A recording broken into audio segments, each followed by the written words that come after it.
right, when we get into stencils for banding clocks, we have to do things in 2 pieces. So you get 2 parts, and so you'll just work, and there's an overlap. There's a 9 and a 3 on both pieces. So we're gonna line up our design in the middle, and it's got an etched line around the outside. So we'll just make sure that that looks about right. And that looks good. So this is a project that I painted years ago, and my husband has harassed me to finish it for him, and so he's getting it finished for him for Christmas. And so I'll get it all done, and then we can hang it on the wall, and it'd be great. I think the numbers and the outer band are gonna be black. Pull our dome brush out. So we don't wanna bleed under, so we're going to load on with a dry dome brush and then offload. And I made a comment to Steve, our cameraman here, editor extraordinaire. I made a comment to him earlier that I don't like single fold paper towels. So like if I had 1 sheet like this, I don't find that I get a good offload with them. So I really like them to be double layer. And I think that's interesting information for you guys to know, because that might be why some people struggle with the offload piece, is they have a single paper towel or do it on a cheap bathroom towel or something like that. So I use a Bounty towel, and I use the double fold, and I really do like them double thickness. Okay, so we can go one of 2 ways. We can stipple or we can swirl. And you know me, I like to swirl. And then on this border, I'm gonna go with the grain of the stencil, meaning like the line of the stencil, so that I don't move under it, because this is an open space. And it's got the weight of the Mylar pulling on it.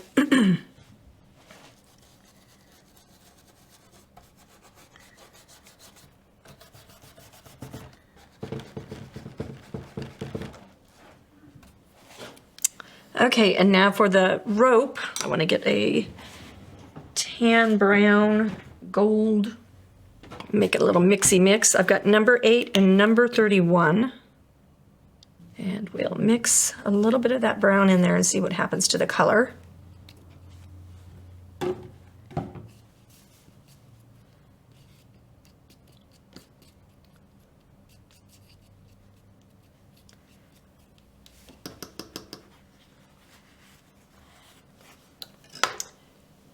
And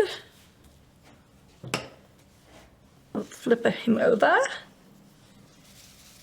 Now this might disappear just a little bit, but I'm going to do a little bit of manipulating it to make it pop. So we'll take a peek. Yeah, that'll work.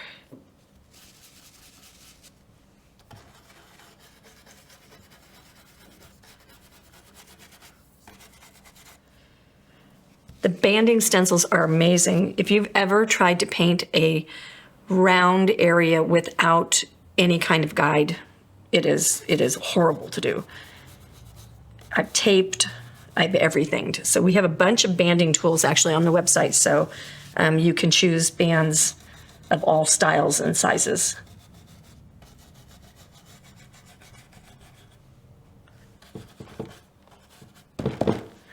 Okay. Check, check, check, check. And now we can take just a little bit of our dark in a really small brush. Let me hit the blow dryer real quick. And then what we'll do is we'll rub on each side of the rope. Let's see if that's doing it. To give it a little shadow effect.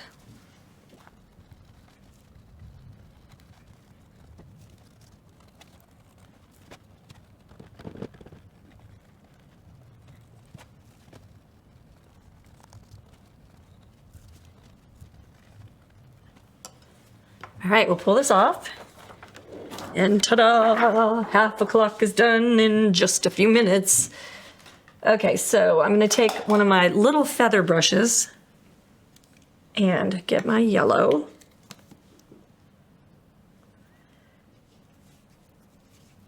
I'll wipe out paint, and then I'm gonna just highlight up the middle.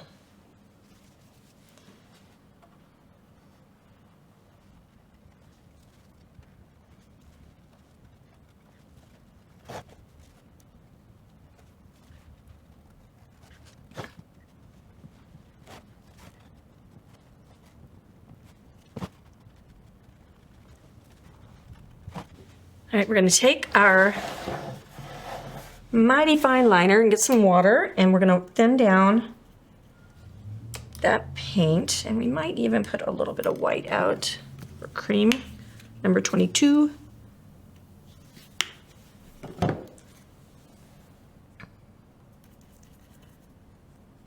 And thin.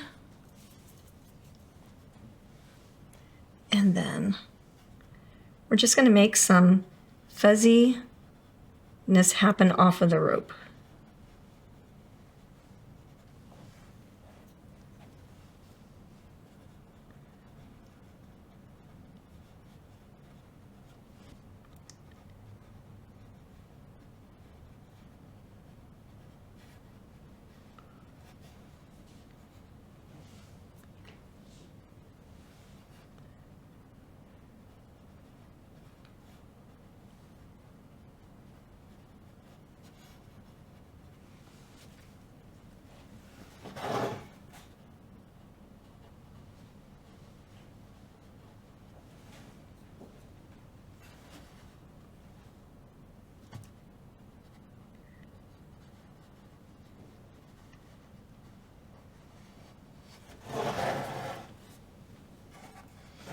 And I actually think I want to do one other.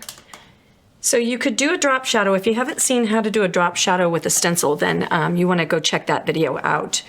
But I think what I'm going to do is use just a round brush and give myself a little bit of a drop shadow, maybe with brown plus black. I want a little bit more depth on this. So I'm just going to line in the ditch, if you will.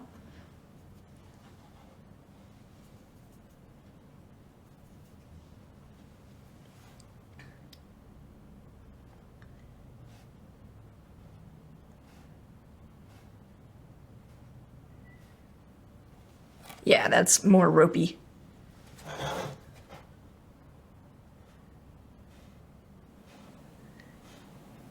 It's easy enough to do. Just keep your brush handle straight up and down.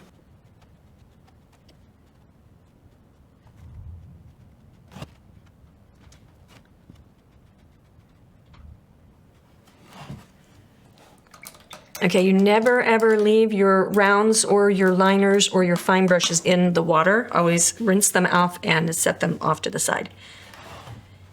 And now we go back to rope texture.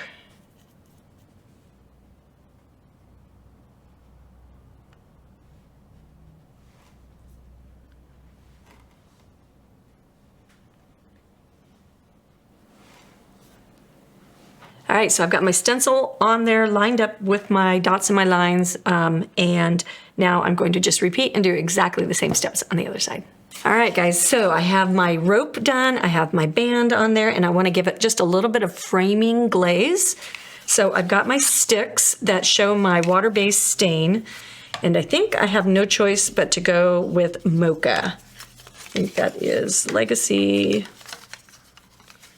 maybe Legacy. Legacy has been winning the battle all the time, the battle of the color. What we want to do is we want to use the paper towel trick. You can also use the sponge trick.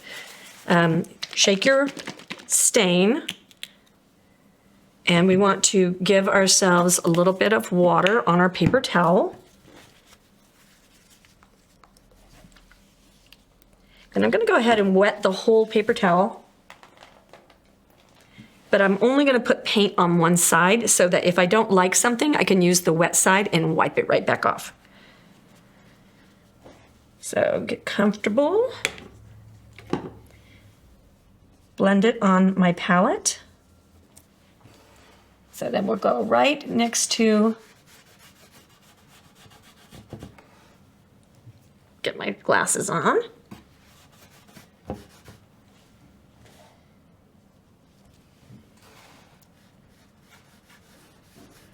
And then you got to blend it out. And part of the problem, I'm going to go ahead and pre-wet my wood. This wood has been, we were doing the math, I started this project 28 years ago. That is a long time. So the wood is going to be very thirsty. And so instead of it, like the water is almost staining the wood. So all pre-wet so that I can blend into my wet side. Dirty too.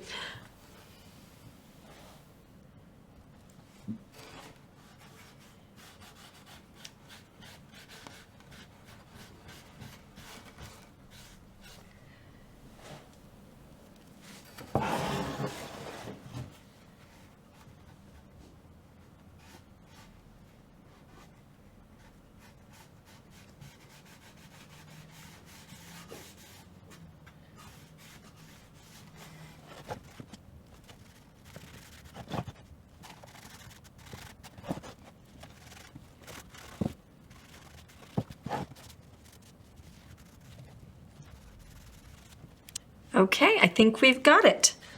I think that will do. I'm wondering about spattering. I almost always would like a spatter. I think I'll do it. Now what I need to do if I'm gonna spatter, so this is super important.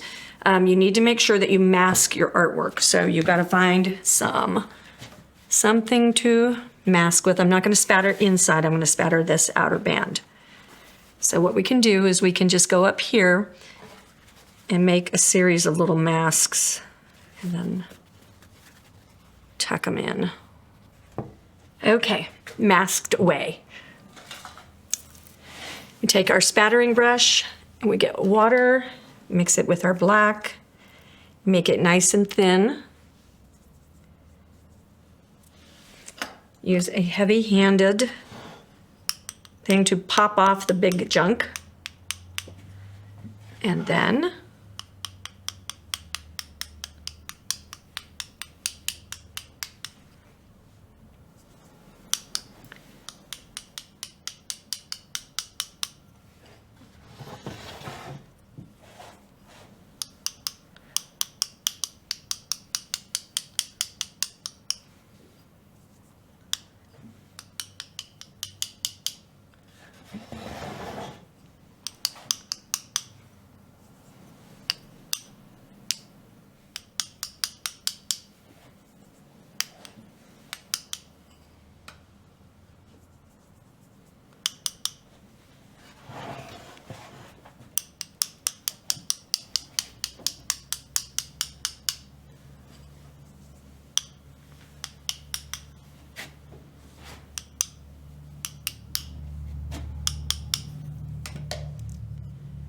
okay. And be careful with your spattering because it will stay wet for a while. Don't drag your mask through your spatters. That's looking really sharp, I like it. Now to be one of my favorite pieces of art that I have in my house, right? All right, I'm gonna go ahead and blow dry and then I'll show you how I would finish this. All right, to finish our clock up, I'm going to do DuraClear Matte Varnish from DecoArt. It's an exceptional product and I want it in matte because when you hang something on your front door or a stepping stone that's going to be out in the sunshine or something on your wall that you need to be able to tell what the details are, you never want to use anything shiny. So you always want matte varnish because you'll get a reflection and then you won't be able to tell what's what. And we're going to take our sponge and I'm going to wet it with water. This is one of the best techniques that I could teach you, is to have a clean bottle up just filled with regular water on your painting table. Okay, so this is dry where I can't squeeze anything out, so it's just moistened. And then I will put the varnish on, wipe away, going with the grain of the wood, smoothing anything out as I go.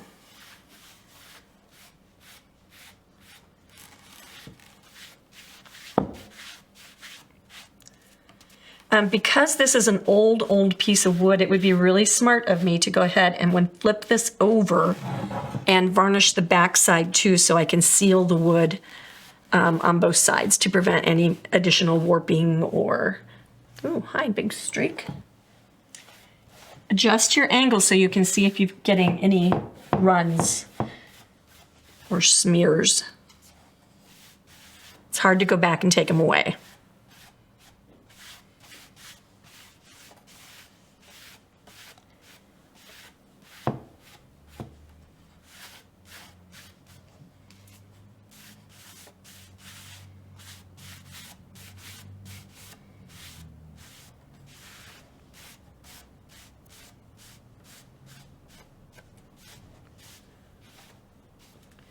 And I really think a coat of varnish makes the paint colors come alive. All right, we've got all of this detail done in under 1 hour. Stencils really do make your life way easier when you're doing hard art like banding and putting numbers evenly on a clock face. Amazing. So if you want to see more of the stencils that we have thousands on StudioR12.com. And make sure that you give us a thumbs up or subscribe and ring the bell if you want to see more content from us in the future. We'll see you in the next video.